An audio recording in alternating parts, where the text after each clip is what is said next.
Have you tried changing everything and starting again?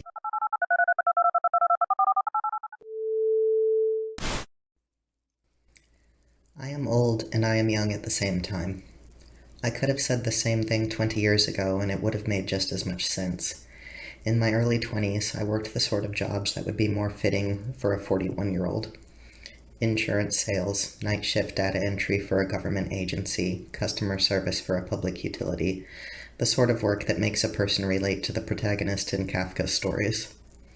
In my cubicles, I pinned pictures of my favorite bands and dreamed of being able to go see them. On my lunch breaks, I bought overpriced imported snacks from the countries I wanted to visit. I went into debt without going anywhere or doing much of anything.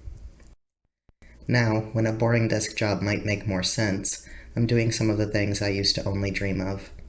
I've finally been overseas. I've met a fair few of my internet friends and even married one.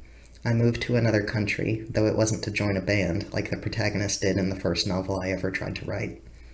I finally saw Slater-Kinney live, though, and it was like they reunited just for me.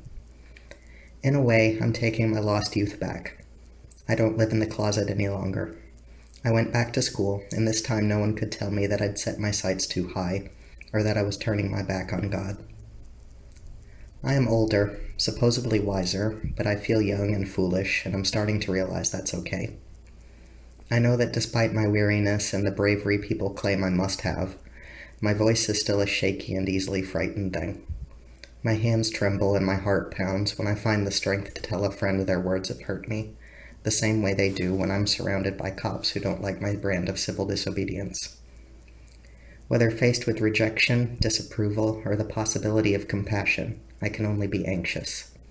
Like a child who is eager to please but hasn't yet learned what it is to be good. I'm alive at a curious time in history, where in 4 decades I have had access to more information than many previous generations of humans could attain in a lifetime. If I were to be measured by what I've learned and forgotten, surely I would be older than my years. But I belong to a group of people that are in a sort of historical infancy. Hormonal gender transition is still such a new thing. What a miracle, to go through puberty and middle age, to not know whether my sore elbows and knees are from testosterone-induced tissue changes, or just the ordinary aches my father warned me about. I stay up too late, wake in the afternoon, and when I see it looks like rain, I carry my umbrella. I bought this one because it could double as a walking stick when my back is sore. Not today, though.